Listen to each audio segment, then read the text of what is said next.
Good morning students, welcome to the class of financial markets and services.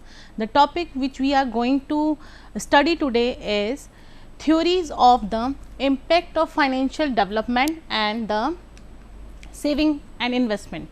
So students, moving further, till so far we have talked about the savings, we talked about the investment, we talked about the financial institutions, financial market, financial services as well as financial instruments.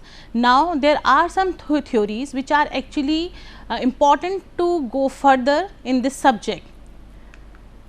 These are the theories which are proposed for the saving and investment, theories which impact the financial development. These theories are given by the this savings and the investment. These are the 5 theories.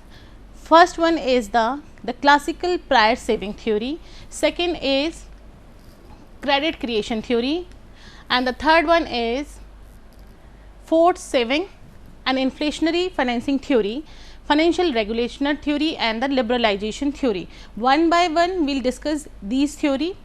First theory is, the name itself suggests, the prior saving theory. Prior saving means you are saving earlier, means starting your savings. Prior saving theories actually emphasize that before investing anything into the market, it is important to save the money, and for the save the money you are supposed to have income. When you are having income, the saving is a part of that income which is unconsumed.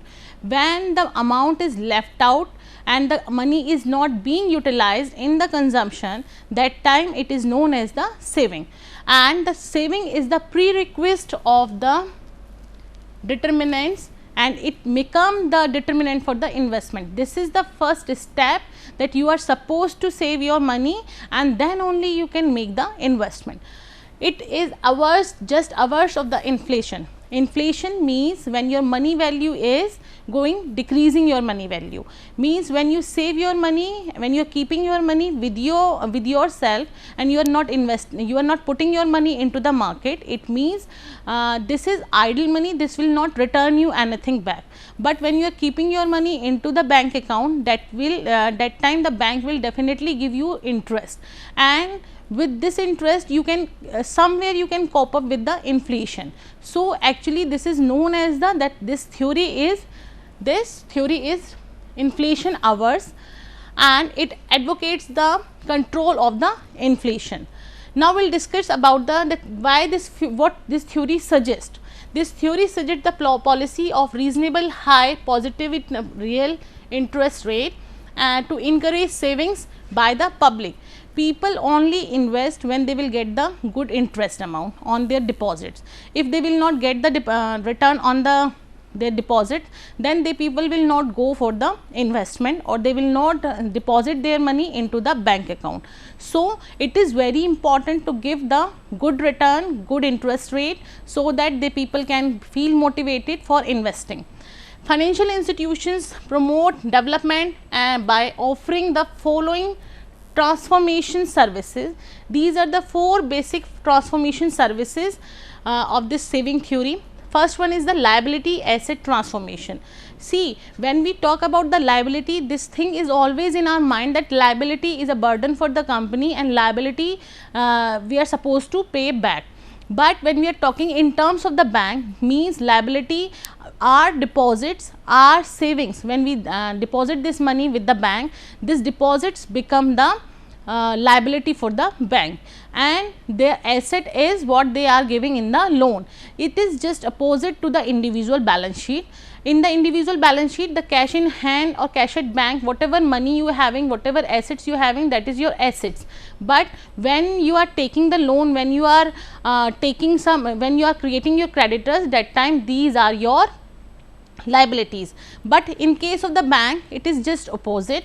Your deposits become their liability, because they are supposed to pay it back and they are supposed to pay interest on that, and this assets is which they are giving in the terms of loan. When they are this financial institutions or banks providing the loan to the individual, to the government, to the corporate, to the companies or any firm or any organization for the business purpose or for the development purpose, or any requirement if individual is facing any kind of financial assistance problem, so they provide the loan. This loan is actually the asset of the bank. So there is a asset liability transformation. Why this? They are actually deposit is their liability. This, when we are depositing money into the bank, this is their liability, and this liability they are supposed to turn into the asset. How they will turn this thing into the asset?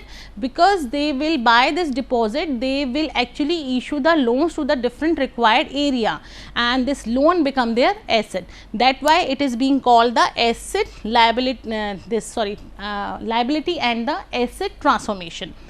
Next come the size transformation. What it means? Size transformation means what, how much money you are investing, what is the value of your money, and for how many duration you are putting your money into the market. So it depends upon totally upon the investor for what money they want to invest into the market.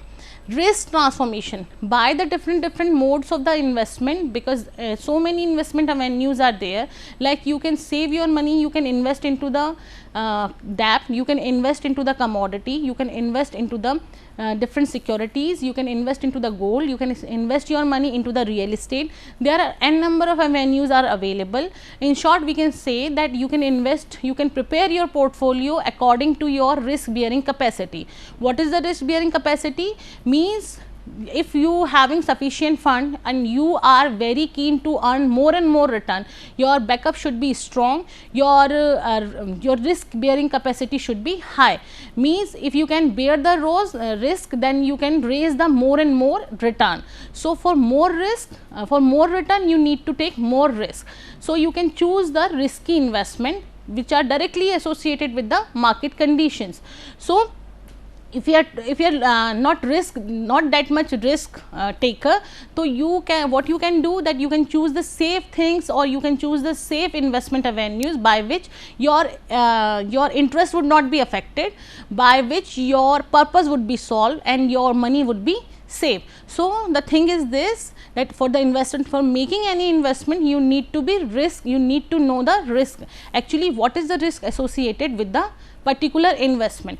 So you should be prepared to take your calculative risk, for which you can bear the loss also, that then only you can take the risk. If you are able to pay that or bear, you are ready to pay, bear that particular risk, so you should be prepared only for that.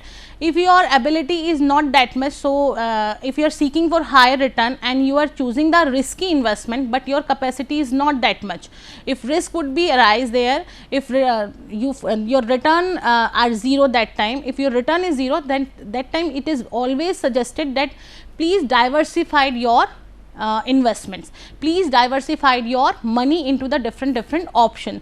By the diversification, you can actually save your money. Maybe there will be a investment avenue which is giving less interest to you, or is not performing good, but there would be more investment avenues where you have invested earlier which are giving you good return. So there will be a compromise between these two things, where on one investment you are losing your money, on the other hand you are earning good. So the thing is, how you are doing the transformation of the risk, and this transformation of the risk can be done only by the choosing different investment avenues or making your portfolio.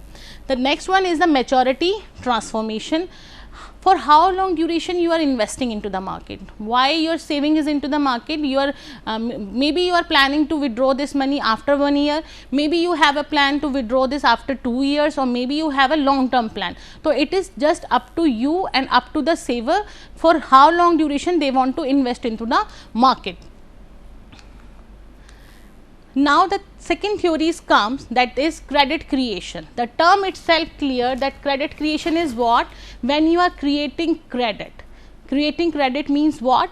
The demand deposits are an important constituents of the money supply. See, in the previous lectures also I have explained that when you deposit your money with the bank, it is actually their liability, and by this liability they transfer this thing into the asset.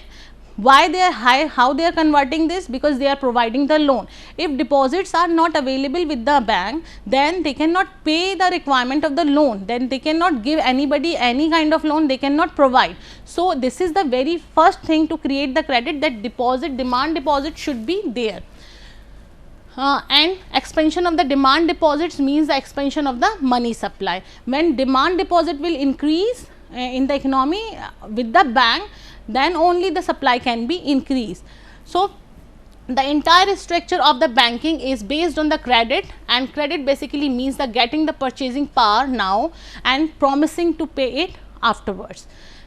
What is meaning of credit? Means you are purchasing the commodities now and you are promising it to that you will pay after some time. That we are using the credit system like credit cards we are using, we are purchasing the things, we are doing the shopping today and we will pay after 50 days or within the 50 days we will pay it back.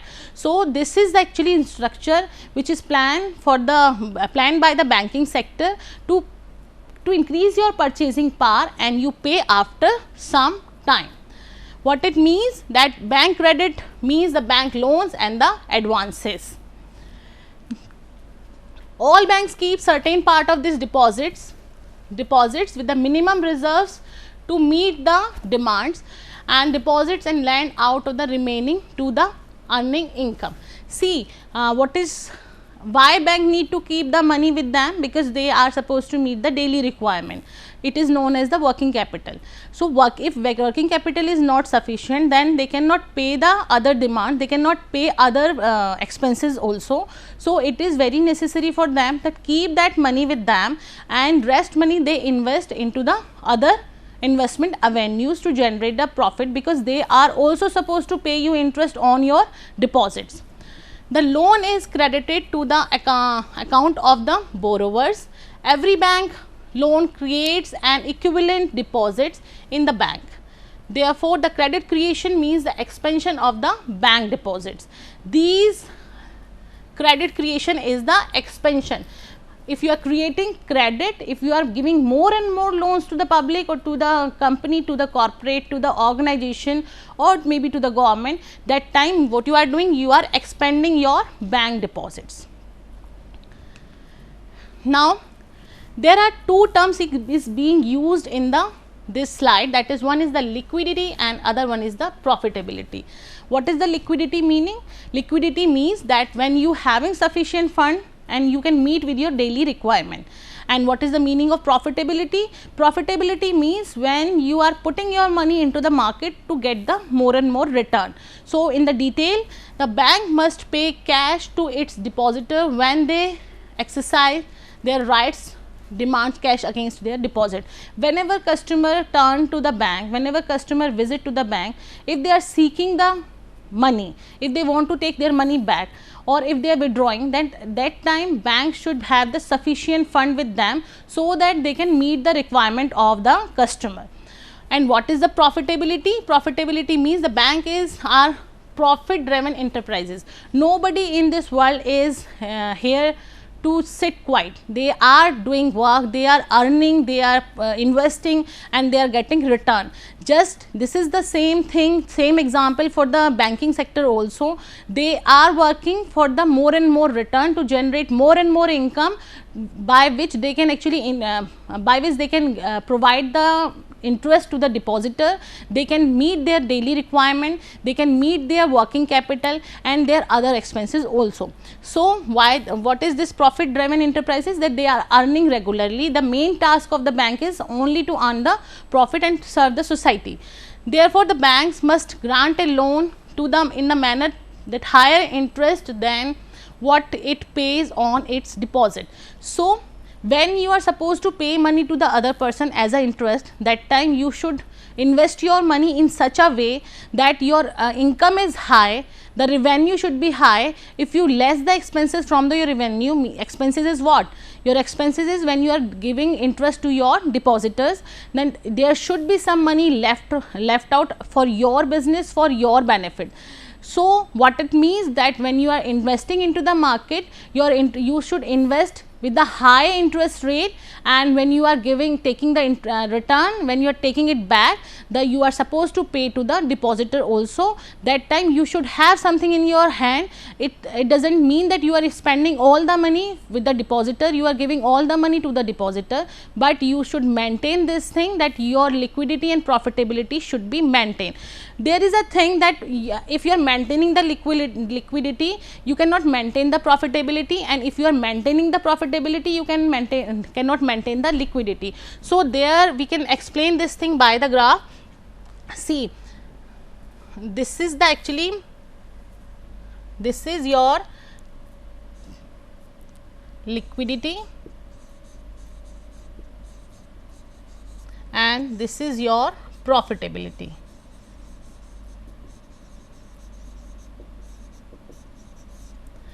What it means, this is the intersection point, where what you are supposed to maintain in your organization at the bank, because when your profitability is high,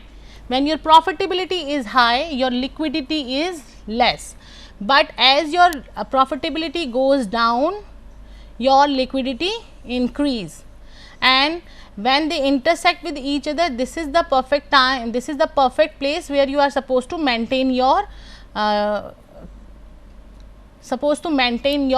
balances. So if this profitability goes up, then liquidity will goes down, but we are not supposed to goes down in terms of the liquidity, and we are not supposed to go up in terms of the profitability. We are supposed to maintain an equilibrium point where we can meet the daily requirement as well as we can get the return also. There are the basic concept of the credit creation, how the credit creation is being done. This is actually done by the banks and the business institutions. Banks is actually working as a business institution here. What they are doing, they are depositing, bank deposits are there. Two type of deposits are being done with the bank. One is the primary deposit, other is the secondary or derivative deposits.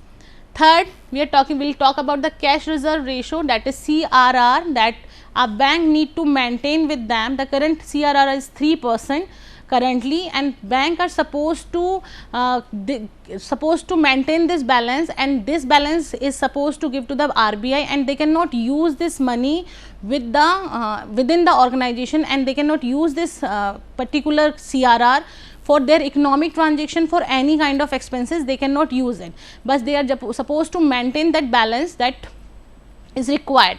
Excess reserve, what are the excess reserves? Means your reserves are exceeding beyond a limit, and this credit multiplier means you can actually create a limited credit. It doesn't mean that you are continuously you are giving the loans and continuously you are creating the credit. There is a limit for that also. We'll go in the detail.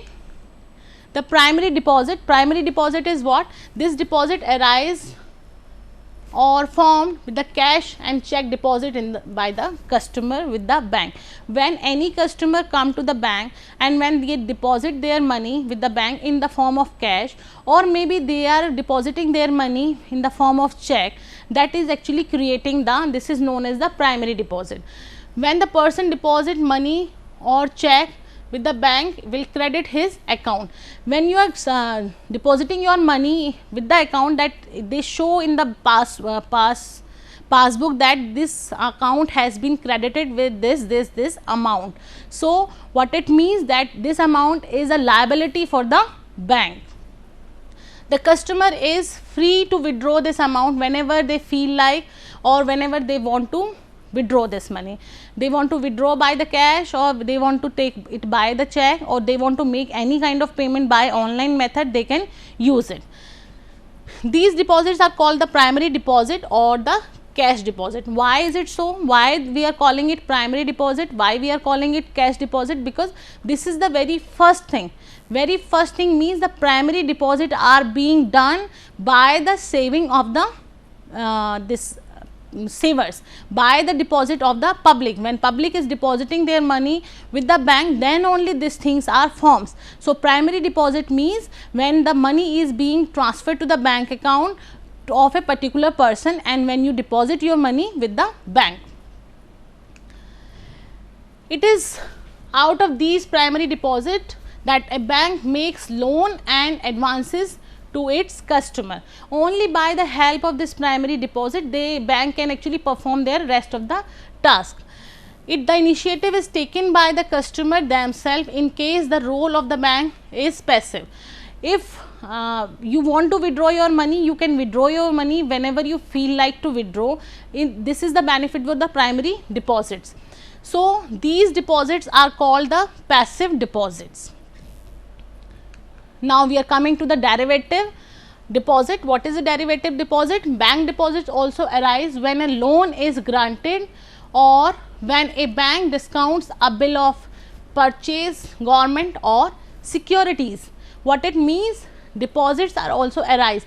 How you are arising the deposit? That when the loan is granted to someone, when you are granting the loan to the government, to the organization, that time you are also making the deposits, but it is not the primary deposit. Deposit which arise on the accounts of granting loan and purchase of the asset by the bank is called the derivative deposit, because you have derived this money by providing the loan. Since the bank play an active role in the creation of such deposits, they are also known as the active deposit. Why? Actually, bank is very much interested to give loan. That's why you have heard about that there are number of banks, number of public bank, number of private banks are there who are asking their sales executive, asking their financial executive to sell the loan. Actually, this is the loan is their product. By selling this product, they will earn more and more, the bank will earn more and more return through the interest. So, that is why it is being called the active deposits. Now, the third theory is talking about the forced saving. What is the forced saving is? Investment is not determined by the saving.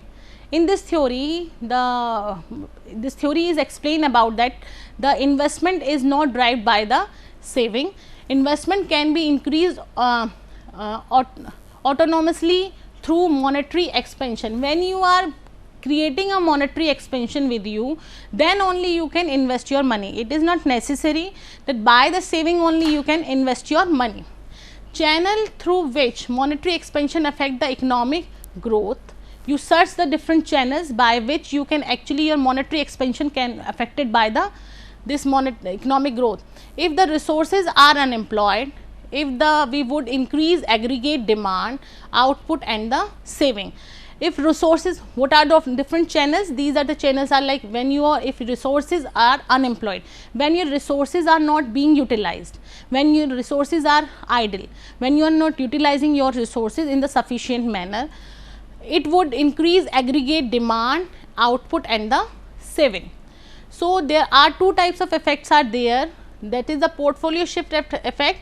If resources are fully employed means when you have allocated your all the resources, you have allocated your all the money into the different sectors and you are earning properly, that time that is known as the portfolio effect. What is the income distribution effect? Increasing savings through profit. They are actually income distribution effect talks about the increasing saving through the profit.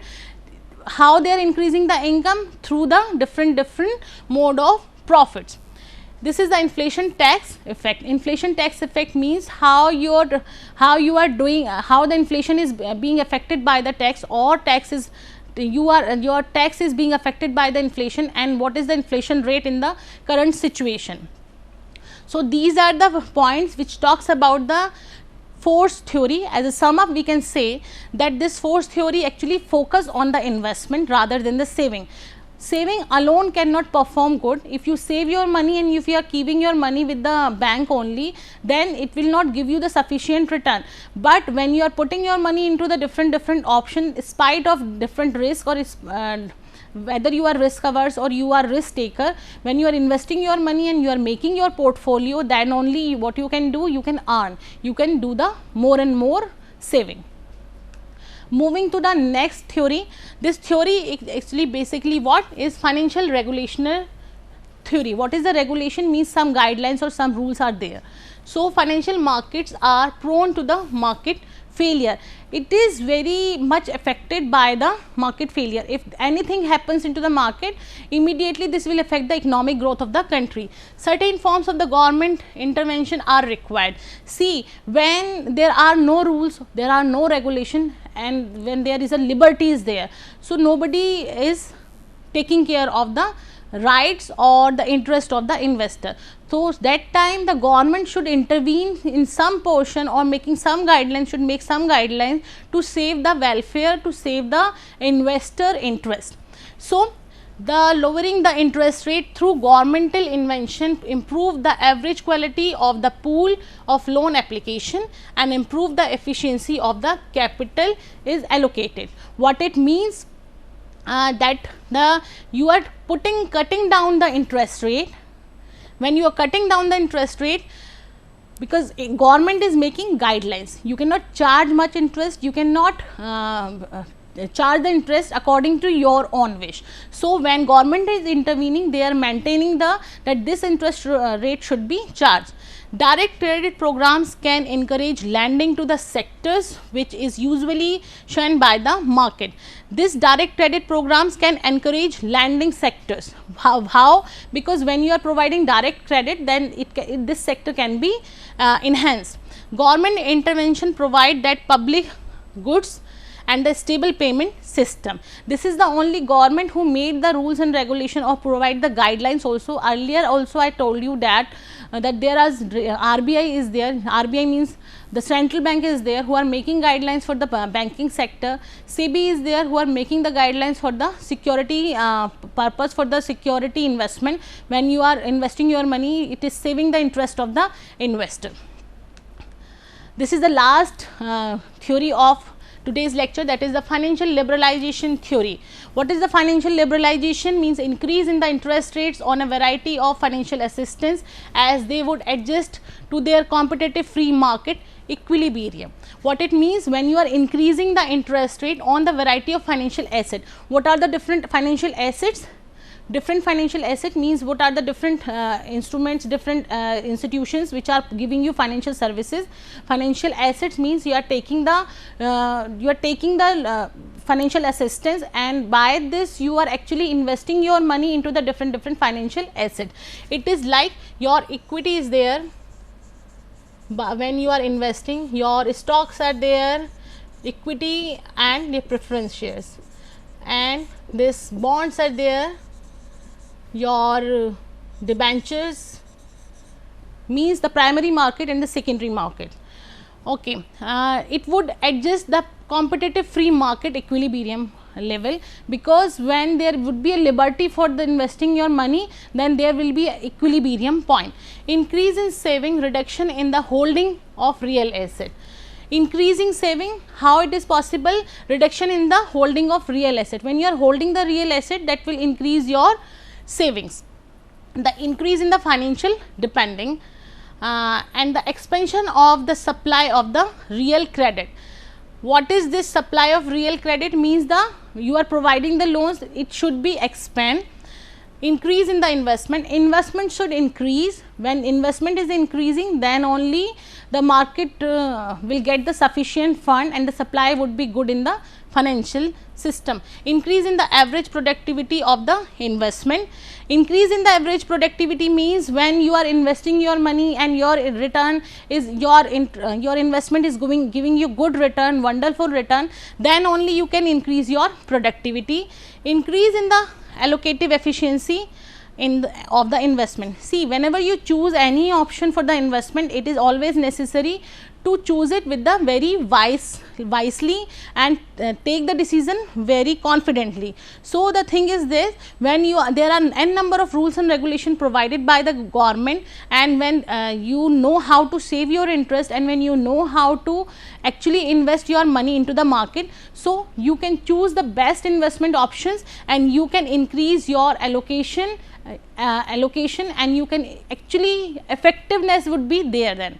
So at the end there is a sum up of the we have discussed so far. We have discussed the theories of the saving and investment, the prior saving theory, credit creation theory, forced saving theory, inflationary theory, and this liberalization theory and the regulational theory. In these theory we talked about the saving and investment, and this theory basically more or less the crux of these theories are that you should invest your money, because saving is not only sufficient to increase your effectiveness and productivity of your fund. It is always good to opt the good option of the investment. For these book is available that you can go through this Alam Bhole book, and you can write me also if you having any queries. If you find any difficulty in this topic, you can write me at meenu.balian@ims.ac.in, and you can ask me your queries through the mail. With this, thank you so much.